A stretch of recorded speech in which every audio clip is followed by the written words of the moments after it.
Saya hanya ingin menyampaikan bahwa ketika korupsi sudah menjadi ibadah fardu ain, kemudian legitimasi publik terhadap aparat hukum atau terhadap penegakan hukum semakin lemah, bukan institusi hukum yang runtuh, negara ini akan runtuh. Untuk itu mari kita canangkan bahwa bersih itu karena memang mampu mengelola nafsu. Bersih itu memang karena tidak suka kotor. Bukan bersih karena belum tertangkap. Terima kasih. Oke. Bersih karena bukan belum tertangkap. Luar biasa, itu pernyataan kuat sekali. Silakan Bung Bambang. Kita sepakat bahwa pemberantasan korupsi itu harus dilakukan bersama-sama, kerjasama antar lembaga, sinergitas, konsolidasi. Tetapi sinergi itu bukan bareng-bareng mengisi isi tas masing-masing personil, tetapi benar-benar sinergi untuk melakukan pemberantasan korupsi dengan serius, dan marwah lembaga kepolisian maupun kejaksaan maupun penegak hukum yang lainnya itu harus dijaga dari oknum-oknum kotor yang dengan semangat 45 tetapi faktanya hanya sekedar mengisi tas, seperti itu. Oke. Iya. Bung Slamet Ginting. Kekuasaan itu cenderung disalahgunakan, termasuk di dalam penegakan hukum. Oleh karena itu menurut saya harus dibatasi pimpinan-pimpinan kelembagaan hukum. Baik itu kejaksaan, kepolisian, dan lain-lain. Harus dibatasi? Harus dibatasi. Misalnya Kapolri cukup 3 tahun. Jaksa Agung cukup 3 tahun. Dalam kasus Febri itu kan sudah 4 tahun lebih, bahkan 5 dan segala macam. Akhirnya potensi disalahgunakan terjadi. Makanya persoalan ketika misalnya kejaksaan main mata untuk menangani oknumnya, polisi juga apabila main mata melindungi oknumnya, begitu juga KPK, maka ketika rakyat sudah tidak percaya lagi pada 3 lembaga penegakan hukum, maka bisa saja dalam kondisi darurat, Presiden barangkali melakukan sesuatu yang seperti Presiden Soekarno dulu, misalnya membentuk Kopkamtib untuk menangani karena situasi darurat, atau misalnya memberikan tambahan kewenangan kepada Badan Intelijen Negara untuk menangkap orang-orang ini, karena ini nggak bisa. Misalnya, nah ini untuk kondisi darurat.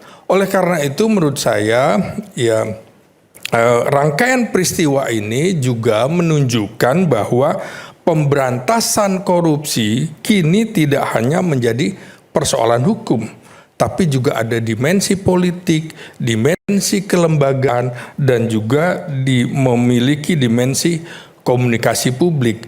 Harus ada komunikasi publik yang bagus di kepolisian, di kejaksaan, di KPK. Jangan dibiarkan ada kekosongan-kekosongan narasi, maka narasi itu akan dimanfaatkan oleh media sosial, dan ini kemudian upaya pembangunan pemberantasan korupsi digergaji oleh narasi-narasi nggak bagus. Karena itu menurut saya bagi Presiden Prabowo tantangan utamanya saat ini adalah memastikan seluruh institusi negara tetap bekerja secara sinergis, baik itu kepolisian, kejaksaan, KPK maupun TNI, menjaga komunikasi yang baik supaya tidak ada sakwa sangka, apalagi kemudian purba sangka. Juga untuk menunjukkan bahwa proses penegakan hukum berlangsung secara independen, transparan, profesional, serta bebas dari intervensi. Dengan demikian, agenda pemberantasan korupsi dan penertiban sektor kehutanan maupun pertambangan dapat tetap memperoleh kepercayaan publik tanpa menimbulkan persepsi adanya konflik. Baik, luar biasa. Bung Kurnia, silakan. Ya, Mas Aiman, saya ingin mengutip satu pernyataan dari mantan jaksa yang dikenal bersih namanya Baharudin Lopa. Beliau menyampaikan korupsi bukan hanya mencuri uang negara, tapi juga mencuri masa depan anak-anak kita dan merampas hak rakyat untuk hidup sejahtera. Quote-quote semacam ini yang selalu dijadikan landasan bagi Presiden Prabowo Subianto untuk secara serius dan konsisten memberantas korupsi. Maka dari itu, pemberantasan korupsi tidak akan terganggu sedikit pun terkait dengan peristiwa beberapa hari ini yang sedang ditangani oleh Kortas Tipikor, Polda Metro Jaya, dan Kejaksaan Agung. Presiden mendukung sepenuhnya tindakan aparat penegak hukum yang berusaha semaksimal mungkin untuk membersihkan republik ini dari perenggut-perenggut hak rakyat yang selama ini terus-menerus melakukan praktik korupsi. Itu, Mas. Oke. Bung Pitra, silakan. Ya,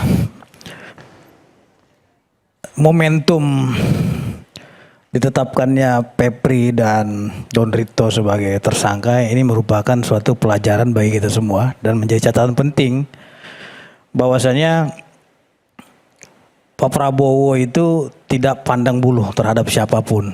Bertepatan saya juga Bang Aiman sebagai TKD Prabowo Gibran DKI Jakarta, karena berbicara tadi dukung-mendukung. Mungkin itu kenal saya tuh dari 2019. Saya pendukung militannya Prabowo. Itu yang baju biru siapa teh namanya? Nah, kita dari dulu dia kenal saya juga dan kita pernah berseteru juga. Nanti bisa diceritakan dia nanti kan gitu. Jadi Pak Prabowo juga pernah menyampaikan kepada kita di TKD bahwasanya jangan pernah hianati rakyat. Saya kira dengan peristiwa ini Pak Prabowo sangat terpukul sekali. Karena dia mempercayakan kepada seorang Jampitsus untuk membumi hanguskan koruptor-koruptor di republik kita yang kita cintai. Tapi kenyataannya malah udang di balik batu seperti yang dia bilang Bang Susno tadi. Ini sangat terpukul sekali, kita juga mendengarnya seperti itu. Dan keberhasilan Kortas Tipikor Polri dan Polda Metro Jaya ini membuka tabir pengkhianatan dan kemunafikan dari seorang mantan Jampitsus. Harusnya Kapolri diberikan apresiasi oleh Pak Prabowo. Karena dia membuka wajah-wajah yang bermuka tebal dan wajah-wajah yang bermuka dua. Kita juga nggak tahu nih uang itu digunakan untuk apa kan gitu. Apakah untuk kepentingan politik atau hal lainnya, kita juga nggak tahu itu. Tapi yang pasti saya yakin ya Pak Prabowo dengan peristiwa ini dia akan melakukan bersih-bersih di dalam jajaran internal penegak hukum untuk kebaikan rakyat ke depan. Nah, berbicara terkait dengan kasus mantan Jampitsus ini, Bang Aiman, saya juga salut terhadap Kortas Tipikor yang menggandeng FBI ya dalam kasus ini untuk mengecek emas batangan tersebut dan dolar Singapura dan dolar Amerika. Karena berdasarkan yang kami perhatikan Bang Aiman, itu emas itu ya tidak ada capnya. Oke. Saya khawatir dan saya menduga itu bisa jadi dari hasil tambang ilegal. Karena nggak ada capnya. Setahu saya emas batangan itu ada merek Antam contohnya kan gitu. Beratnya berapa ada tulisannya semua. Coba kita lihat polos di sini gitu loh. Hah? Polos gitu loh. Jadi kan kita nggak tahu itu 74 kilogram. Nah terus yang kedua terkait dengan LHKPN, masyarakat juga nggak bodoh loh. Masyarakat pintar sekarang ini. Karena dengan akses elektronik kita sekarang yang bisa mengakses sampai ke LHKPN. Dari 2022, harta yang bersangkutan itu kan cuma 6 miliar. Di 2023 naik menjadi 12 miliar, jadi 18 miliar. Yang menjadi pertanyaannya adalah, dari 2022 ke 2023 itu 1 tahun bertambah 12 miliar. Sedangkan gaji kejaksaan aja kita tahu berapa Bang. Kita bilang lah gaji pokok dan lain-lain 50 juta per bulan. Luar biasa, 12 miliar dalam 1 tahun. Dan kejanggalan ini sampai di 2025 stuck 18 miliar. Nggak ada penaikan, harusnya kan naik terus dong. Walaupun naiknya itu nggak mencurigakan. Artinya apa? KPK juga saya lihat kecolongan di sini. LHKPN itu kan lapornya ke KPK. Nah tapi KPK juga seharusnya mengawasi apakah memang ada kenaikan yang memang wah signifikan kan gitu. Itulah tugas yang harus dilakukan KPK. Nah melihat peristiwa ini saya kira Polri sudah maksimal ya dalam membuka kasus ini kepada publik, dan moto Polri itu yaitu Satya Prabu, ya, setia kepada pimpinan bangsa dan negara. Dan saya yakin Polri tidak pernah berkhianat. Terima kasih, Bang Aiman. Oke. Oke. Silakan. Oke. Saya tambahkan dikit ya. Di semua organisasi tidak ada anak buah yang salah. Kalaupun ada anak buah yang salah, berarti pemimpinnya yang tidak bisa membuat anak buahnya bagus, ya. Saya mengutip satu ucapan ini nih. Ikan busuk dimulai dari kepalanya. Kalau ada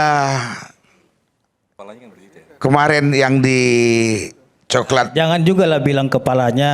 apa itu? Kita sangat cinta sama presiden kita gitu loh. Enggak, Bahasanya ini itu organisasi. diperbaiki, jangan gitu. Ini organisasi. Iya, Ya, organisasi. Organisasi saya ya. lawan kalau seperti itu. Bukan Karena kita organisasi merah putih sama ini. presiden gitu Lah loh. ini kan yang ngomong Pak Sigit sendiri. Ya, Pak Sigit sendiri yang ngomong. Ini kan Pak Sigit yang ngomong, ya. Ya, jangan juga lah bilang kepala dan lain-lain. Ya, dalam arti Kalau begini. itu pasti ada brengsek Justru, juga bentar gitu dulu. loh. Dalam arti begini. Saya mendukung bersih-bersih yang dilakukan oleh Polri maupun Kejaksaan, ya. Kalau kemarin itu Pak Febri salah, berarti kan pimpinannya juga harus menerima konsekuensi, ya. Sama. Nih, saya justru meminta kepada Pak Prabowo untuk tidak ragu-ragu mencopot semua pembantu-pembantunya yang tidak loyal, yang berkhianat kepada rakyat Indonesia. Ya, saya akan sampaikan surat tertulis resmi dari Ketua Umum Gerak Cinta Prabowo untuk minta kepada beliau segera mencopot pembantu-pembantunya sebelum masyarakat tambah marah kepada beliau. Ya, itu. Jadi saya cuma ingat ucapan itu bahwa ikan busuk dimulai dari atasnya. Sekian, terima kasih. Silakan Pak Susno. Ikan busuk dari kepalanya. Nah, tapi saya sudah mendengar langsung dari Pak Presiden ya di Istana Kertanegara waktu kami dipanggil pertemuan sampai 5,5 jam. Betapa komitmen beliau untuk menegakkan hukum dan untuk memberantas korupsi yang dipusatkan kepada kekayaan negara, tambang, perkebunan dan lain-lain. Jadi saya kalau katakan ikan busuk dari kepalanya tadi saya pancung lehernya sedikit gitu. Kepala dan matanya enggak. Kalau kepala dan matanya kena itu presiden itu nantinya. Karena kepala daripada apa namanya jaksa itu Bisa dan dibilang kepala makar itu dari jadinya. Kapolri itu presiden. Presiden tingkatnya luar biasa. Ya, untuk itu tinggal bagaimana tadi kata beliau tadi pembantu beliau. Tidak mungkin presiden akan mengawasi pelaksanaan jalannya pemeriksaan, penyidikan sampai dengan proses persidangan dari FA ini. Ya nggak mungkin. Karena tugas presiden itu abrek gitu. Jadi kita berharap sesuai himbauan beliau tadi, pembantu-pembantu presiden di bidang penegakan hukum betul-betul mengawasi ini. Satu.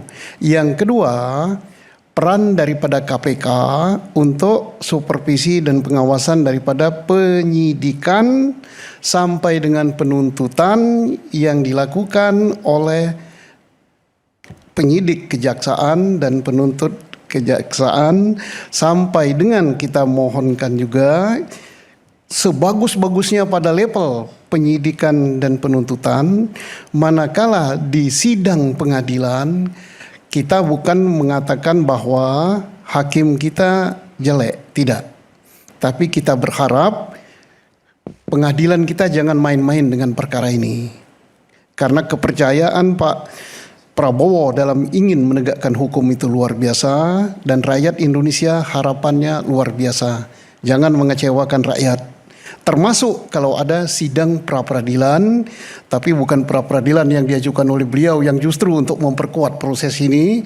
Pra-peradilan artinya ketidaksahan tersangka, tidak sah upaya paksa lain. Kita harap hakim pra-peradilan jangan main-main dengan perkara ini nanti. Itu saya kira. Satu lagi Pak Ariman, tidak ada yang mengintervensi di dalam penegakan hukum. Baik itu organisasi kemasyarakatan maupun dalam institusi resmi. Oke. Baik dilakukan secara terang-terangan maupun dilakukan dengan gertak-gertaan. Terima kasih. Oke, baik. Terima kasih Pak Susno. Pak Ponto silakan. Ya, terima kasih. Korupsi harus diberantas tanpa pandang bulu. Tetapi hukum tidak boleh dikorbankan demi memberantas korupsi. Terima kasih. Luar biasa. Silakan. Masih Bang Aiman. Ada pekerjaan rumah yang besar, yaitu KPK yang sekarang jadi penonton. Dan hanya kepala daerah yang... Anda menilai bahwa harusnya mengambil alih ini? Ya, bukan mengambil alih, ini sudah selesai urusannya begini. Tapi KPK harus kita dorong berani membongkar korupsi besar lagi. Bukan dalam kasus ini...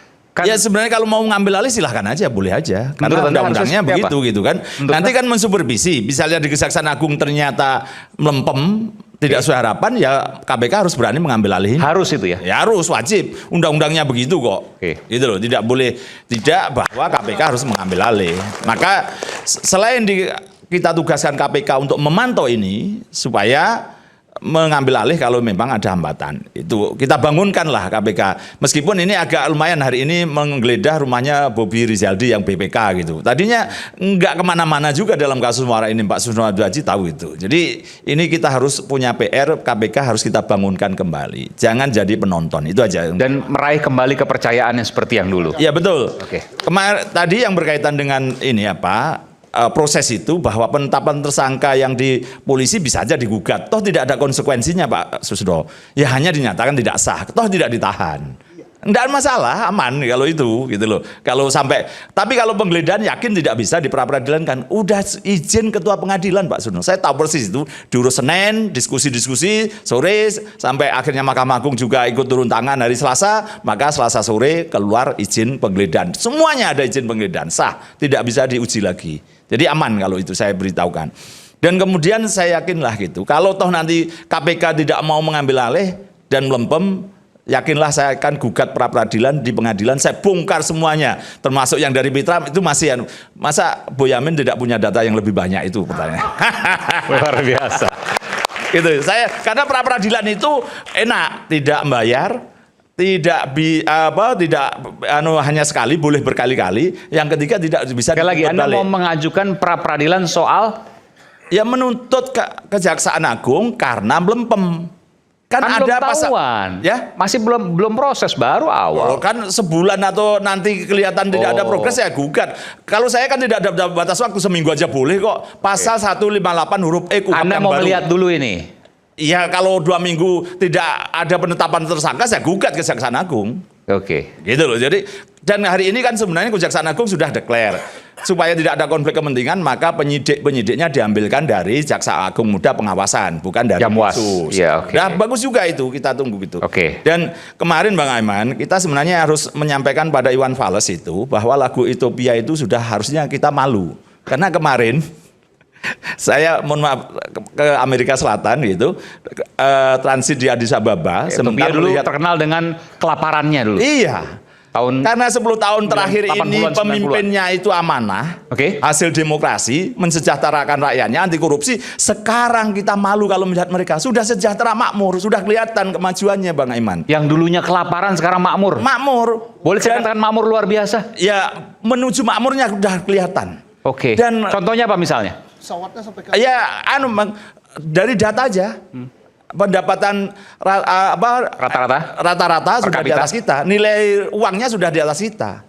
Pendapatan per kapitanya, pendapatan setiap penduduknya di atas kita. Sudah di atas kita. Luar biasa. Dan kemudian kita melihat Garuda Indonesia kalah jauh dengan Ethiopian Airlines, Bang. Sampai ke Amerika sekarang. Dan juga di Amerika Selatan itu, di Chile saya yang kunjungi, Peru dan Kolombia. Dulu yang Kolombia negara yang begitu Tapi saya senang, antah-berantahnya. ini karena demokrasi ya. Demokrasi dan pemimpinnya amanah. Amanah, demokrasi Dan anti dan korupsi. amanah. Karena selalu bicarakan China, Singapura, yang bukan demokrasi, harus saya katakan seperti itu. Ya. Inilah contoh demokrasi yang tadinya kelaparan, sekarang luar biasa. Betul. Oke. Jadi inilah yang kita harus malu dan Iwan Fals harus datang ke Ethiopia supaya merubah lagunya gitu. Iya, iya. Terima kasih. Iwan Fals mesti minta maaf sama Ethiopia. Tapi itu dulu. Nah, ya kan dulu memang kelaparan. Iya, iya. Sekarang harus mengubah lagunya. Ethiopia yang makmur. Makmur. Oke. Dan juga itu tadi Chile, Kolombia dan Peru karena juga hasil demokrasi yang bagus. Peru kemarin pemilihan anaknya Fujimori malah terpilih lagi Ya. gitu. Dan kemudian proses-proses demokratis dan pemimpinan Terjaga. sudah mulai GDP-nya lebih tinggi dari kita juga. Wah. Nilai uangnya juga lebih tinggi lagi. Jadi kuncinya demokrasi dan pemimpinnya amanah.